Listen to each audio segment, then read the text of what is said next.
السلام علیکم دوستو، آج میں آپ کے لیے شمشیر بے نیام کی 7ویں ایپیسوڈ لے کے آیا ہوں۔ تو چلیے ٹائم ضائع کیے بغیر شروع کرتے ہیں۔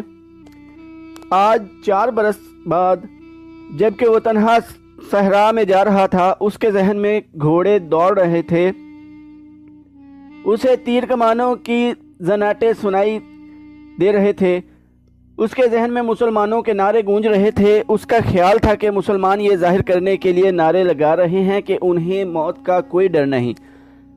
طنز اور نفرت سے اب بھی اس کے ہونٹوں پر مسکراہٹ آ گئی۔ اس نے ارادہ کر لیا تھا کہ وہ زیادہ سے زیادہ مسلمانوں کو قتل کرے گا، قیدی کم ہی بنائے گا۔ اسے ابھی پتہ نہیں چل رہا تھا کہ رسول کریم صلی اللہ علیہ وآلہ وسلم کہاں ہیں۔ اس نے دیکھا کہ ابو سفیان جو بھاگتے ہوئے قریش کو ساتھ لے کر واپس آ گیا تھا، مسلمانوں کی فوج کے بڑے حصے پر حملہ آور ہو چکا تھا اور مسلمان بے جگری سے لڑ رہے تھے۔ مسلمانوں نے اسے اپنی زندگی کا آخری معرکہ سمجھ کر شجاعت اور بے خونی کے ایسے مظاہرے کیے کہ کثیر تعداد قریش پریشان ہو گئے۔ یہ صورتحال دیکھ کر خالد آگ بگولا ہو گیا۔ اس نے اپنے سواروں کو مسلمانوں پر حلہ بولنے کے لیے حکم دیا۔ اس نے تلوار نیام میں ڈال لی اور برچھی ہاتھ میں لے لی۔ اس نے مسلمانوں پر عقب سے حملہ کیا تھا۔ اس نے اس برچھی سے مسلمانوں کو چن چن کر مارا۔ اس کی برچھی جب کسی مسلمان کے جسم میں داخل ہوتی تو وہ چلا کر کہتا، میں ہوں ابو سلیمان۔ ہر برچھی کے وار کے ساتھ اس کی للکار سنائی دیتی، میں ہوں ابو سلیمان۔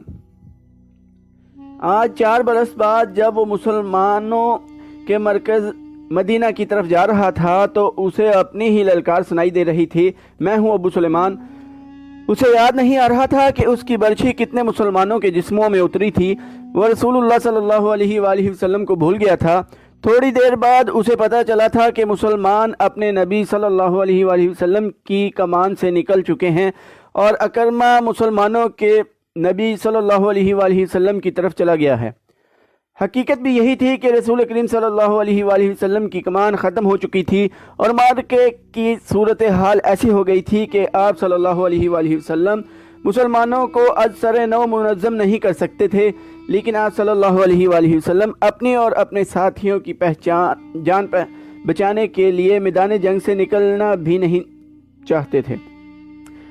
حالانکہ صورتحال ایسی تھی کہ آپ صلی اللہ علیہ وآلہ وسلم کو نکل جانا چاہیے تھا، لیکن آپ صلی اللہ علیہ وآلہ وسلم کسی بہتر پوزیشن میں جانے کی کوشش کر رہے تھے۔ آپ صلی اللہ علیہ وآلہ وسلم کو معلوم تھا کہ قریش آپ صلی اللہ علیہ وآلہ کو ڈھونڈ رہے ہوں گے اور آپ صلی اللہ علیہ وآلہ وسلم کے گروہ پر بڑا شدید حملہ ہوگا۔ آپ صلی اللہ علیہ وآلہ وسلم ایک پہاڑی کی طرف بڑھنے لگے۔ آپ کے ساتھیوں نے آپ صلی اللہ علیہ وآلہ وسلم کو اپنے حلقے میں لے رکھا تھا۔ آپ صلی اللہ علیہ وآلہ وسلم تھوڑی ہی دور گئے ہوں گے کہ اکرمہ نے اپنے گھوڑ سواروں سے آپ صلی اللہ علیہ وآلہ وسلم پر حملہ کر دیا۔ قریش کے ایک پیادہ حبش کو کسی طرح پتہ چل گیا کہ رسول کریم صلی اللہ علیہ وآلہ وسلم پر اکرمہ نے حملہ کر دیا ہے، تو قریش کا یہ پیادہ حبش بھی آپ صلی اللہ علیہ وآلہ وسلم کے گروہ پر ٹوٹ پڑا۔ آپ صلی اللہ علیہ وآلہ وسلم کے اور آپ صلی اللہ علیہ وآلہ وسلم کہ کسی ایک بھی ساتھی کے بچ نکلنے کا سوال ہی ختم ہو گیا تھا۔ آپ صلی اللہ علیہ وآلہ وسلم کے 30 ساتھیوں نے اور ان 2 خواتین نے جو آپ صلی اللہ علیہ وآلہ وسلم کے ساتھ تھیں، آپ صلی اللہ علیہ وآلہ وسلم کے گرد گوشت پوست کی دیوار کھڑی کر دی تھی۔ خالد کو یاد آ رہا تھا کہ رسول اللہ صلی اللہ علیہ وآلہ وسلم جسمانی طاقت کے لحاظ سے بھی مشہور تھے۔ اس کا سب سے بڑا ثبوت یہ تھا کہ آپ صلی اللہ علیہ وآلہ وسلم نے عرب کے مانے ہوئے پہلوان رکانہ کو 3 بار اٹھا کر پٹخا تھا۔ اب میدان جنگ میں ان کی طاقت کے ایک اور مظاہرے کا وقت آ گیا۔ گوشت پوست کی وہ دیوار جو آپ صلی اللہ علیہ وآلہ وسلم کے فدائین نے آپ صلی اللہ علیہ وآلہ وسلم کے ارد گرد کھڑی کر دی تھی، اسے آپ صلی اللہ علیہ وآلہ وسلم نے خود توڑا۔ آپ صلی اللہ علیہ وآلہ وسلم کے ہاتھ میں کمان تھی، ترکش میں تیر بھی تھے۔ اس وقت خالد مسلمانوں کے بڑے حصے میں الجھا ہوا تھا۔ اسے جب بعد میں بتایا گیا تھا کہ رسول اللہ صلی اللہ علیہ وآلہ وسلم اور ان کے 30 ساتھی اور 2 عورتیں قریش کے گھوڑ سواروں اور پیادوں کے مقابلے میں جم گئے تھے تو خالد نے بڑی مشکل سے یقین کیا تھا۔ اس نے ایک بار پھر کہا تھا کہ یہ طاقت جسمانی نہیں ہو سکتی، یہ کوئی اور ہی طاقت ہے۔ اس وقت سے ایک سوال اسے پریشان کر رہا تھا، کیا عقیدہ طاقت بن سکتا ہے؟ وہ اپنے قبیلے میں کسی سے اس سوال کا جواب نہیں لے سکتا تھا، کیونکہ فوراً یہ الزام عائد ہو سکتا تھا کہ اس پر بھی محمد صلی اللہ علیہ وآلہ وسلم کا جادو اثر کر گیا ہے۔ آج وہ یہی سوال اپنے ذہن میں لیے مدینے کی طرف جا رہا تھا۔ احد کی پہاڑی افق سے اوپر اٹھ آئی تھی۔ 4 برس پرانی یادیں اسے پھر اس پہاڑی کے دامن میں لے گئیں جہاں اسے اپنا ہی نام سنائی دے رہا تھا، ابو سلیمان، ابو سلیمان۔ وہ اپنے تصوروں میں دیکھنے لگا کہ ان 30 آدمیوں اور 2 عورتوں نے اپنے سارے گھڑ سواروں اور پیادوں کا مقابلہ کس طرح کیا ہوگا۔ رسول کریم صلی اللہ علیہ وآلہ وسلم اپنے دست مبارک سے تیر برسا رہے تھے۔ آپ صلی اللہ علیہ وآلہ وسلم کے ساتھی بڑھ بڑھ کر آپ صلی اللہ علیہ وآلہ وسلم کو اپنے حلقے میں لے رہے تھے۔ ایک مورخ مغازی کی تحریر کے مطابق آپ صلی اللہ علیہ وآلہ وسلم اپنے گرد حلقے کو بار بار توڑتے اور جدھر سے ان پر دشمن بڑھتا اس پر تیر چلاتے تھے۔ آپ صلی اللہ علیہ وآلہ وسلم کی جسمانی طاقت عام انسان سے کہیں زیادہ تھی۔ آپ صلی اللہ علیہ وآلہ وسلم کمان کو اس قدر زور سے کھینچتے تھے کہ آپ صلی اللہ علیہ وآلہ وسلم کا چھوڑا ہوا تیر جس جسم میں لگتا تھا، تیر کی نوک اس جسم کی دوسری طرف نکل جاتی تھی۔ آپ صلی اللہ علیہ وآلہ وسلم نے اس قدر تیر چلائے کہ ایک تیر چلانے کے لیے آپ صلی اللہ علیہ وآلہ وسلم نے کمان کو کھینچا تو کمان ٹوٹ گئی۔ آپ صلی اللہ علیہ وآلہ وسلم نے اپنے ترکش میں بچے ہوئے تیر سعد رضی اللہ عنہ بن ابی وقاص کو دے دیے۔ سعد رضی اللہ عنہ بن ابی وقاص کے نشانے کا کوئی بھی مقابلہ نہیں کر سکتا تھا۔ خدا صلی اللہ علیہ وآلہ وسلم سعد رضی اللہ عنہ کے نشانے کو تسلیم کرتے تھے۔ ادھر مسلمان ابو سفیان اور خالد کے ہاتھوں کٹ رہے تھے اور خون کا آخری قطرہ بھی بہہ جانے تک مقابلہ کر رہے تھے۔ ادھر آپ صلی اللہ علیہ وآلہ وسلم کے 30 فدائین اور 2 خواتین کی بے جگری کا یہ عالم تھا جیسے ان کے جسم نہیں، ان کی روحیں لڑ رہی ہوں۔ مشہور مورخ طبری لکھتا ہے کہ ایک مسلمان نے بیک وقت 4 5 قریش کا مقابلہ کیا۔ ان کا انداز ایسا دہشت ناک تھا کہ قریش پیچھے ہٹتے جاتے تھے یا ان پر حملہ کرنے والا اکیلا مسلمان زخموں سے چور ہو کر گر پڑتا تھا۔ قریش نے جب رسول اکرم صلی اللہ علیہ وآلہ وسلم کے فدائین کی شجاعت کا یہ عالم دیکھا تو کچھ پیچھے ہٹ کر ان پر تیروں کے ساتھ ساتھ پتھر بھی برسانے لگے۔ اس کے ساتھ ہی قریش کے چند ایک گھوڑ سوار سرپٹ گھوڑے دوڑاتے آپ صلی اللہ علیہ وآلہ وسلم پر آور ہوئے، لیکن آپ صلی اللہ علیہ وآلہ وسلم کے ساتھیوں کے تیر ان کے جسموں میں اتر کر انہیں واپس چلے جانے پر مجبور کر دیتے تھے۔ اس صورتحال سے بچنے کے لیے قریش نے چاروں طرف سے تیروں اور پتھروں کا مینا برسا دیا۔ خالد کو اکرمہ نے بتایا تھا کہ ابو دجانہ رضی اللہ عنہ رسول اکرم صلی اللہ علیہ وآلہ وسلم کے آگے جا کھڑے ہوئے، ان کی پیٹھ دشمن کی طرف تھی۔ ابو دجانہ رضی اللہ عنہ بیک وقت 2 کام کر رہے تھے۔ ایک یہ کہ وہ اپنے تیر سعد رضی اللہ عنہ بن ابی وقاص کو دیتے جا رہے تھے اور سعد رضی اللہ عنہ بڑی تیزی سے تیر چلا رہے تھے۔ اس کے ساتھ ہی ابو دجانہ رضی اللہ عنہ رسول اکرم صلی اللہ علیہ وآلہ وسلم کو تیروں سے بچانے کی کوشش کر رہے تھے۔ تیروں اور پتھروں کی بارش میں کوئی نہ دیکھ سکا کہ ابو دجانہ رضی اللہ عنہ کس حال میں ہیں۔ جب ابو دجانہ رضی اللہ عنہ گر پڑے تو اس وقت دیکھا کہ ان کی پیٹھ میں اتنے تیر اتر گئے تھے کہ ان کی پیٹھ خار پشت کی پیٹھ لگ رہی تھی۔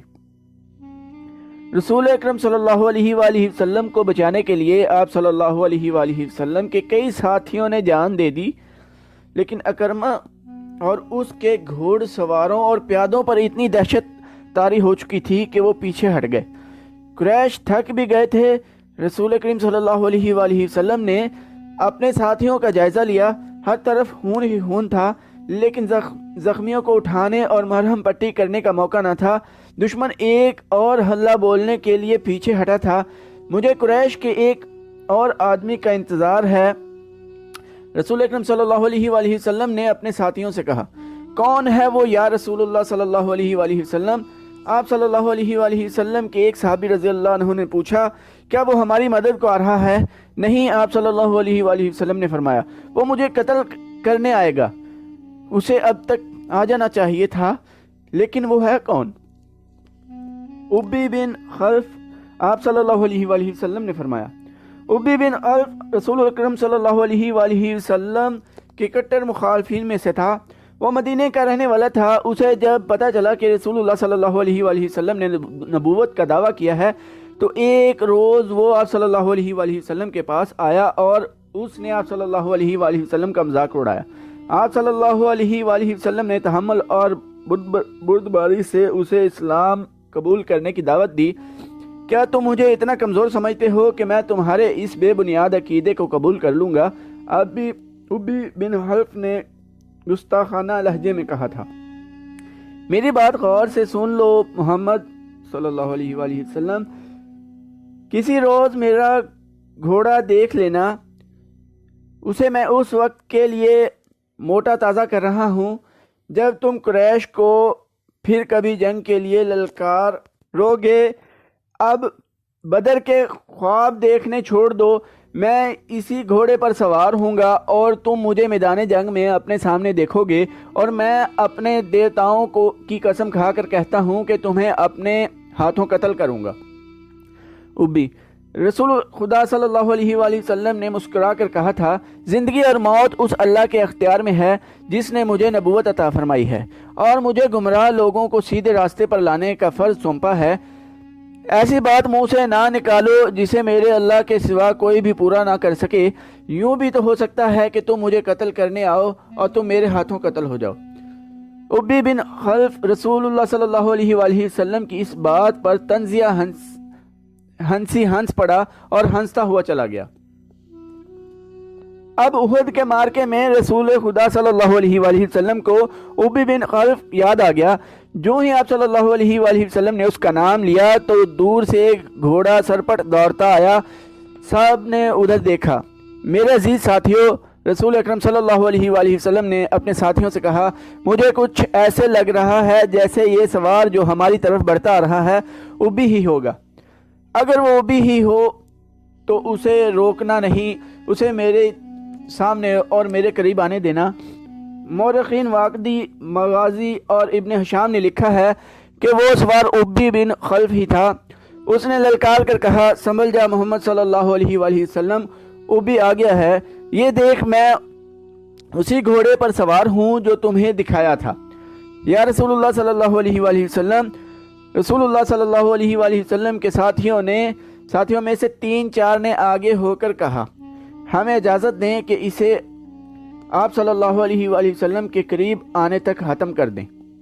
نہیں، رسول اکرم صلی اللہ علیہ وآلہ وسلم نے کہا، اسے آنے دو، میرے قریب آنے دو، اسے راستہ دے دو۔ رسول اکرم صلی اللہ علیہ وآلہ وسلم کے سر پر زنجیروں والی خود تھی۔ اس کی زنجیریں آپ صلی اللہ علیہ وآلہ وسلم کے چہرے کے آگے اور دائیں بائیں لٹک رہی تھیں۔ آپ صلی اللہ علیہ وآلہ وسلم کے ہاتھ میں برچھی تھی اور تلوار نیام میں تھی۔ ابی کا گھوڑا قریب آ گیا تھا۔ آگے آ جا ابی، رسول خدا صلی اللہ علیہ وآلہ وسلم نے للکار کر کہا، میرے سوا تیرے ساتھ کوئی نہیں لڑے گا۔ ابی بن خلف نے اپنا گھوڑا قریب آ کر روکا اور طنزیہ کہا لگایا۔ اسے شاید پورا یقین تھا کہ وہ آپ صلی اللہ علیہ وآلہ وسلم کو قتل کر دے گا۔ اس کی تلوار بھی نیام میں تھی۔ آپ صلی اللہ علیہ وآلہ وسلم اس کے قریب چلے گئے۔ وہ بڑے طاقتور گھوڑے پر تھا اور آپ صلی اللہ علیہ وآلہ وسلم زمین پر۔ اس نے ابھی تلوار نکالی ہی تھی کہ آپ صلی اللہ علیہ وآلہ وسلم نے آگے بڑھ کر اور اچھل کر اس پر برچھی کا وار کیا۔ وہ وار بچانے کے لیے ایک طرف کو جھک گیا، لیکن وار خالی نہ گیا۔ آپ صلی اللہ علیہ وآلہ وسلم کی برچھی کی انی اس کی دائیں کندھے پر ہنسلی کی ہڈی سے نیچے لگی۔ وہ گھوڑے سے گر پڑا اور اس کی پسلی ٹوٹ گئی۔ مورخ لکھتے ہیں کہ رسول خدا صلی اللہ علیہ وآلہ وسلم کا وار اتنا کاری نہ تھا کہ ابی جیسا قوی ہیکل آدمی اٹھ نہ سکتا۔ رسول خدا صلی اللہ علیہ وآلہ وسلم اس پر دوسرا وار کرنے کو دوڑے۔ وہ گھوڑے کی دوسری طرف گرا تھا، اس پر شاید دہشت طاری ہو گئی تھی یا آپ صلی اللہ علیہ وآلہ وسلم کا وار اس کے لیے غیر متوقع تھا۔ وہ اٹھا اور اپنا گھوڑا وہیں چھوڑ کر بھاگ گیا۔ وہ چلاتا جا رہا تھا، محمد صلی اللہ علیہ وآلہ وسلم نے مجھے قتل کر دیا ہے، اے اہل قریش، محمد صلی اللہ علیہ وآلہ وسلم نے مجھے قتل کر ڈالا ہے۔ قریش کے کچھ آدمیوں نے اس کے زخم دیکھے تو اسے تسلی دی کہ اسے کسی نے قتل نہیں کیا، زخم بالکل معمولی ہیں، لیکن اس پر نہ جانے کیسی کیفیت طاری ہو گئی تھی کہ اس کی زبان سے یہی الفاظ نکلتے تھے، میں زندہ نہیں رہوں گا۔ محمد صلی اللہ علیہ وآلہ وسلم نے کہا تھا کہ میں اس کے ہاتھوں قتل ہو جاؤں گا۔ مورخ ابن ہشام نے یہاں تک لکھا ہے کہ ابی نے یہ الفاظ بھی کہے تھے، اگر محمد صلی اللہ علیہ وآلہ وسلم مجھ پر صرف تھوک دیتا تو بھی میں زندہ نہ رہ سکتا۔ جب احد کا معرکہ ختم ہو گیا تو ابی قریش کے ساتھ مکہ کو روانہ ہوا۔ راستے میں انہوں نے پڑاؤ کیا تو ابی مر گیا۔ آج کے ایپیسوڈ یہیں پر ختم کرتے ہیں۔ نیکسٹ سٹوری نیکسٹ ایپیسوڈ میں انشاءاللہ سنائیں گے۔ چینل کو سبسکرائب کر دیں، لائک اور کمنٹ کرنا نہ بھولیے گا۔ آپ کے ٹائم کا شکریہ۔ اللہ حافظ۔